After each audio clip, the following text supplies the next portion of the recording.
All right, closer to home now, more breaking news as Cleveland's police union firing back at the city's public safety director, calling his recent comments about Irish police officers biased. The union also calling for his termination. Investigator Sarah Goldenberg has the latest on the union's plans to hold a no-confidence vote. Tonight we want to have a serious conversation, and It happened at a panel discussion Monday night at the Word Church. Cleveland's Mayor Justin Bibb and Police Chief Wayne Drummond, joined by Public Safety Director Kerry Howard, reacting to the recent police beating death of Tyree Nichols in Memphis. I was stunned.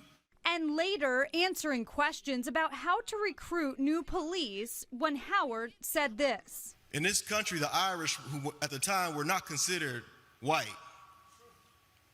the Irish flooded the police departments. The Irish flooded fire departments. The Irish flooded safety forces to the point where we have bagpipes and kilts and, you know, all this green when we celebrate it.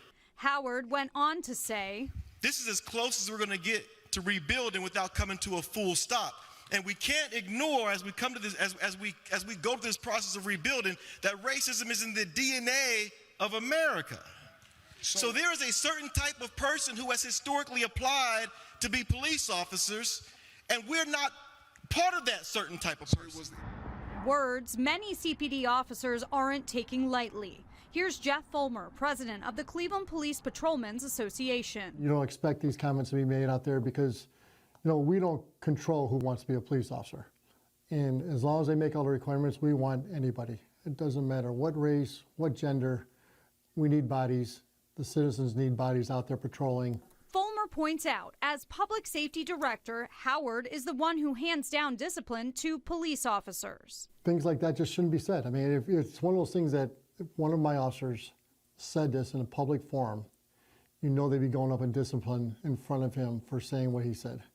Howard apologized for his remarks. He released this statement, which reads in part, quote, "During the panel discussion, I attempted to use a historical point to illustrate how a group of people created a culture of change by becoming part of the institution they sought to reform. These comments were intended to convey sincere admiration for the Irish Clevelanders who shaped our city by being the change they wanted to see, a point that I failed to fully articulate." Fulmer says Howard needs to lead by example. You know, we want somebody that's professional, a good leader in there, and looking, you know, to build our relationship with the community, and let's start making the city of Cleveland safe.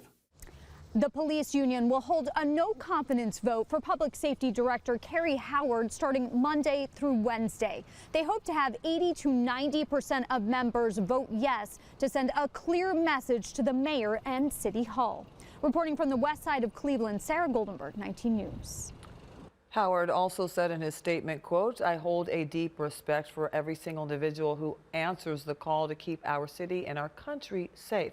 The no-confidence vote is largely symbolic." You can read Howard's full statement right now on Cleveland19.com. We also just got a statement from the Greater Cleveland Police Emerald Society. They're calling for a federal investigation into the department's police hiring process.